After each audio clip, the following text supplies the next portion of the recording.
Thank you for listening to the Content Magazine podcast, Conversations with Silicon Valley's Creatives. I'm Daniel Garcia, your host and the cultivator of Content Magazine, published by SV Creates. This episode of the Content Magazine podcast is brought to you by Bonfire, a Silicon Valley digital agency building elevated websites for ambitious brands. Find out more about Bonfire at bonfire.com. For this first Content Magazine podcast episode of 2023, we introduce you to David Valdespino, the new production manager for Content Magazine. Welcome to the Content Magazine podcast. This is the first time that we are doing it from our new sofa studio. This is the Content Sofa Studio, and I'm here with brand new to the content team, David Valdespino Jr. So say hi, David. Hey, how's it going? I'm David. So yeah, we're testing out. We're not doing video on this particular one because the office is a mess. There's a lot of change happening for 2023. Some of you might have known Kristen, has been in the magazine for 8 years. She has moved on to other stuff. We love Kristen and everything's cool and all that kind of stuff, but she's moved on to do stuff, and that's why David is now, who's been a writer for us for about a year? Just about a year. Mm-hmm. Yeah, so just about a year, and then now he's going to come on and it's going to be the David and Daniel show from kind of here on out, starting in 2023, so I'm pretty excited about it. Yep. So welcome. Thanks for having me. It's a lot of fun being in the office for the first time and getting interviewed, and I think we have a photo shoot coming up later too, so I'm feeling fully indoctrinated here. It's the full glam. Yeah. So let's people to get to know you. Because your role is going to be production. I forgot what's the title. Manager. Yeah. Production manager. We have to think of something else because I'm called the cultivator, so we have to think of something for you. Didn't we talk about the other day? We had like an idea of something, did we? We thought maybe. I don't remember. We'll have to think of something. Yeah. Something fun like the cultivator. So David, who's some of the people that you've interviewed over the last year for content? Yeah. So people can check out those stories. Yeah, so I opened up talking to Manic Arts out of San Jose, Nicholas Dalton, and Kathy Aoki, former Silicon Valley Artist Laureate. Most recently, I talked to Serarium Studios, Phil Leonard, Ian Santillano, and then I also talked to Andrew Salmon, owner of Mama Kin downtown here. And I'm forgetting. Oh, and then a bunch of members from the San Jose Photo Walk. Yeah, that's right. That'll be coming up in the next issue. Yeah. Yep. Yeah. So, yeah. That's cool. cool. A lot of fun. Yeah, that's awesome. So now you went to Humboldt University. Yep. And you majored in English. English, yeah. So English education, had an emphasis in second language acquisition, but yeah, mostly an education pathway. So yeah. Yeah. So second language acquisition. Mm-hmm. So that means you're mainly helping people learn English. Is that kind of like the? Yeah. So second language learners, foreign language learners. Originally, Humboldt State actually had a really great Peace Corps program where you could do a master's in linguistics and second language acquisition, and you can go to different countries and teach English. Didn't end up following through all the way with the master's program, but kind of laid that foundation with those hopes initially. So yeah. That's cool.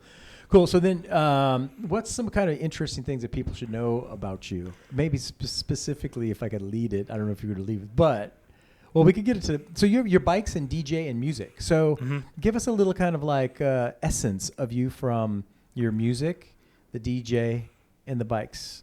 Yeah. So music has always been a big part of my life. Performing, I was a choir boy growing up, so did a lot of singing. Picked up a guitar a little bit later in life, and then after I went out to college, spent a lot of time writing music. I did a lot of garage rock, kind of like 60s inspired type stuff. And then towards the end of my college career, I got a little bit more into country music and Western. Something about being up in Humboldt County, there was a lot of forest and a lot of, pseudo cowboys out there. And it was pretty inspiring so far as that goes. And I've really tried to integrate that country music sound with my Mexican-American roots also. So really into international and yeah, I just noticed like when I'd go to family parties, there were guys wearing big belt buckles and cowboy hats and boots also, but they were on the Mexican side. And rancheros, caballeros. Yeah, and so seeing how those cultures kind of intersected has always been fun. And then that's translated into DJing. All vinyl DJ. I was collecting records for a long time and finally started refining and playing some gigs just around town, usually supporting art shows. My girlfriend, Alyssa Ray, is pretty big into the art scene down here. And, yeah, it's always been fun to be past the aux cord and do it on vinyl has been extra fun. So yeah, that's cool. Yeah. So then, so when you're DJing, you do mix in some country in the mix, which how does, like if you're an archer, how does a crowd kind of do that? Because, I mean, I have to admit, country gets a little bit of probably a stereotype and a kind of like a negative view. Definitely. And all that kind of stuff. And I'm not a huge fan of a lot of it, Yep. just kind of that twang. So how does it go when you're in in San Jose doing a gig and then, I don't know, Hank Williams comes up right after Nas X or something? Yeah, it's a lot about finesse, right? One of my main goals with DJing is trying to trick people into listening to country music and kind of experiencing something that might be a little bit out of their comfort zone. So if I see people bobbing their head and tapping their feet to songs that they might not listen to on their own, that's really what my goal is. But I've always been fascinated also, coming from 60s garage rock where there's a lot of reverb, a lot of that kind of tone going on, and then going over to country where there's a lot of slide guitar and some beach style vibes there also, right? And so really kind of finessing the genres and just kind of massaging the tone and drifting into some of the ranchero stuff and some of the rock, and then but yeah, I'd say definitely I'm focused on like 50s, 60s country, some 70s stuff. But it's always funny, yeah. Sometimes I'll do shows and folks will be like, "Oh, don't play anything like, too country." And I'm like, "Well, we'll see." But it is funny. It was funny. I just over the break, I was in my dark room. And you get kind of like, tired of listening to the same old stuff. And then so actually, I had heard a song on the radio earlier by the Eagles, and then I was like, "Oh my gosh!" Like that one album with the skull on it, or I think it's like the greatest hits or whatever. So I put it on. And I was surprised, like, this is like, it's rock, but it's pretty much a country album. Yeah. Take It to the Limit, Desperado. Yeah. All that kind. It's got very country influences. Yeah, and the Eagles have played the Country Music Awards more than once, and they're always well represented out there. And yeah, I think everything's on a spectrum.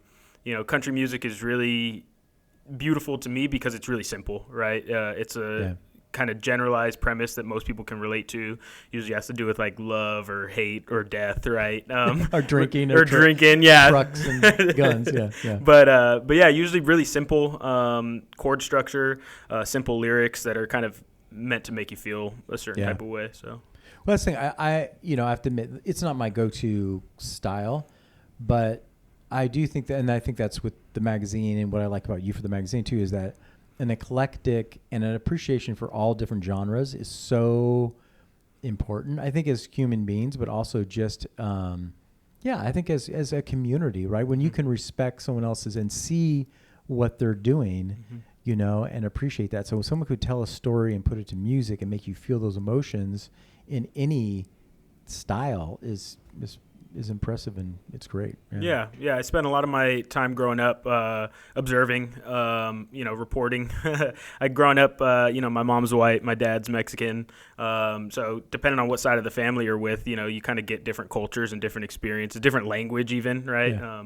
I visited family in Alabama, and I come home with a twang, right? Like it's funny how that stuff happens, but really observing and then adding those to your toolbox, right? Because I'll say, sometimes, the way you speak or whatever might switch, but if you're saying the same things and you're kind of true to yourself and what you believe, and you can reach more people that way, right? So being diverse. That's cool. And so bikes. Now you're totally into bikes. What kind of bike do you ride, and how did you get into that? And so I've worked in the bike industry for 10 years. Everything from being a mechanic to doing sales to most recently doing programs, community outreach and engagement. So I ride all kinds of bikes, mostly since it's been raining. I've been riding indoors, but Stationary bikes? Stationary bike, yeah. But yeah, I'm really interested in bike commuting.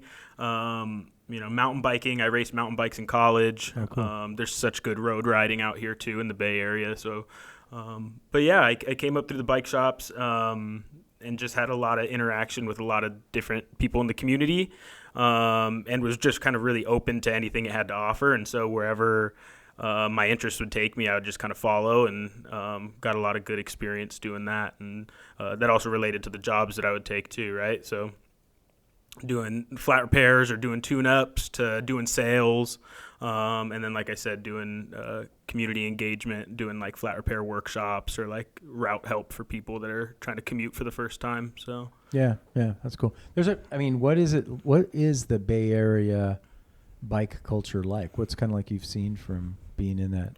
Yeah, it's world class in a lot of ways.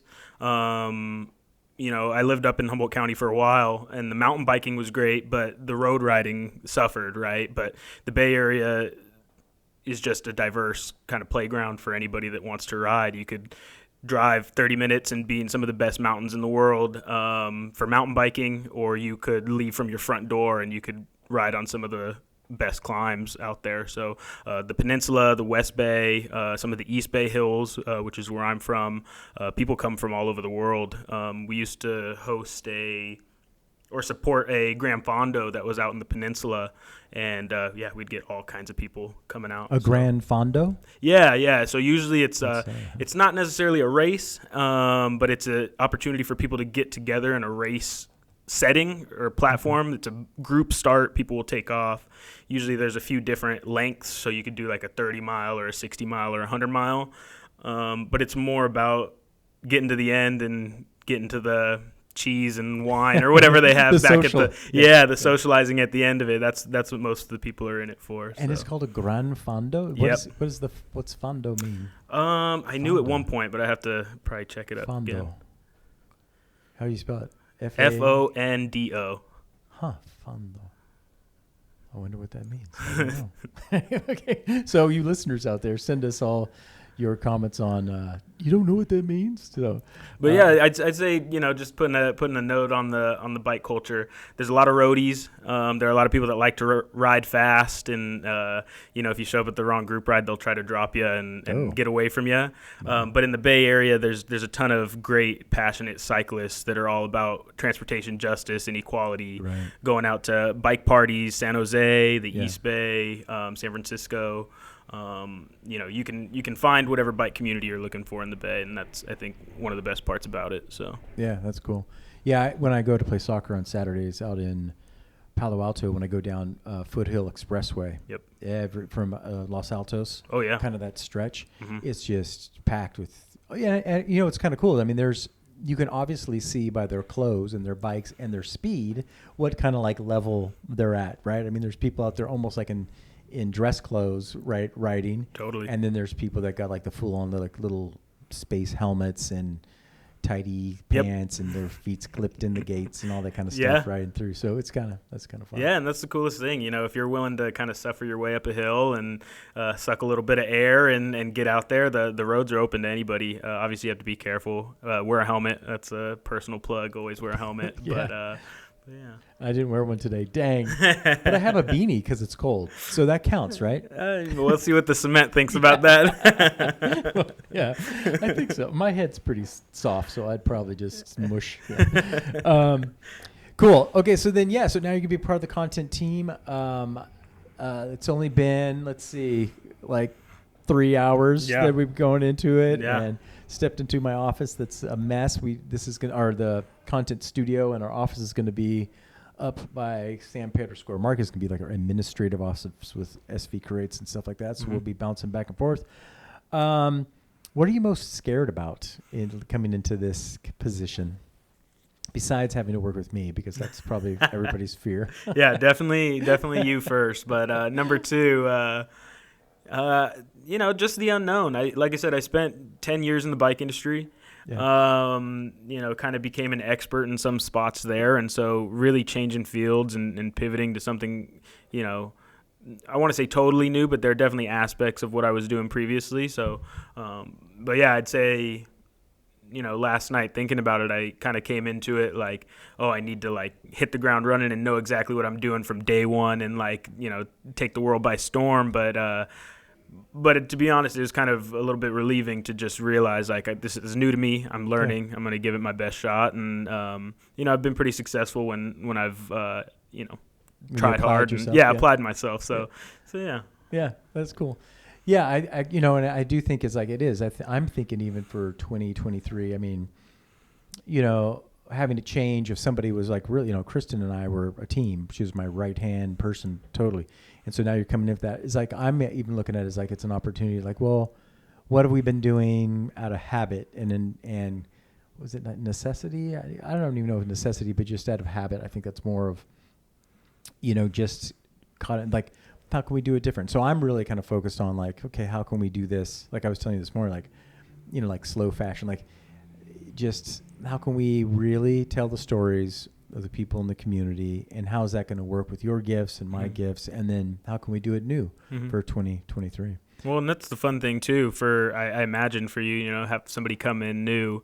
Even this morning, you're showing me through some of the tasks and everything. You're like, oh, why is that there? Why is this open? Right. So it takes you to some of the corners of the office or whatever that you might not have looked at for a while, and I'm over here asking questions about it. So yeah, you're like, why are those cobwebs there?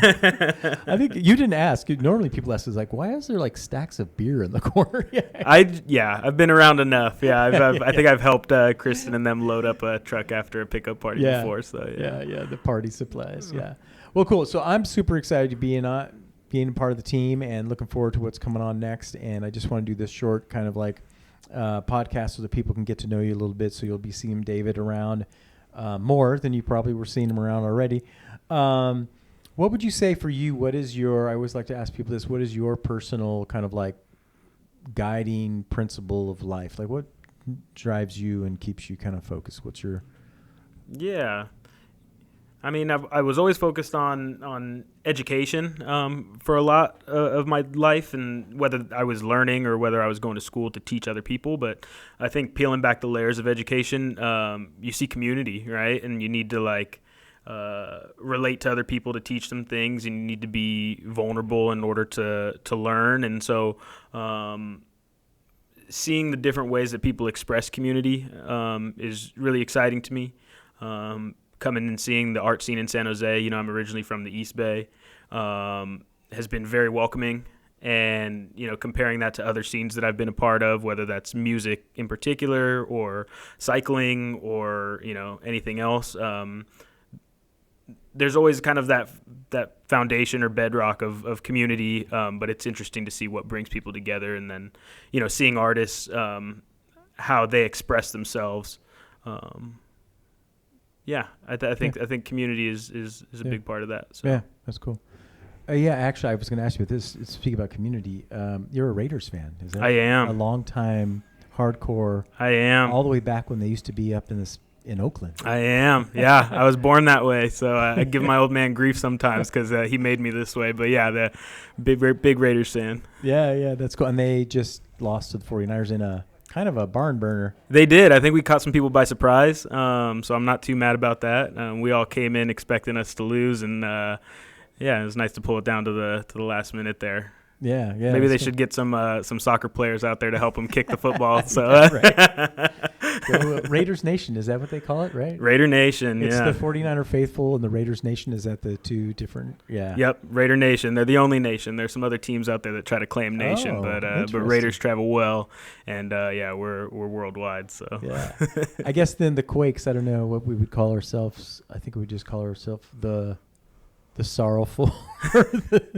I don't know. I'd call it a good time. I went to my first game last season, and that was awesome. It is a fun time, but it would be nice to have a winning. Maybe 2023 season will be our season with our new coach. That's what I'm hoping. I'm going to try to put on some of their podcasts and see what they're about. Maybe I'll bring some good luck. Yeah. Hey, so what song are you listening to right now that's kind of a little bit on repeat for you? Ooh, song on repeat. What am I listening to? I've been all over the place. It's kind of a hard one. While you're thinking, I'll tell everybody mine. I don't know what it is. I've been fascinated with David Bowie's sound and vision. I just love the little I don't know what it's not octaves, but he's doing this little blink blink. It's just like, listen to that song, you guys. It's got a fun little jam. It's short, nice.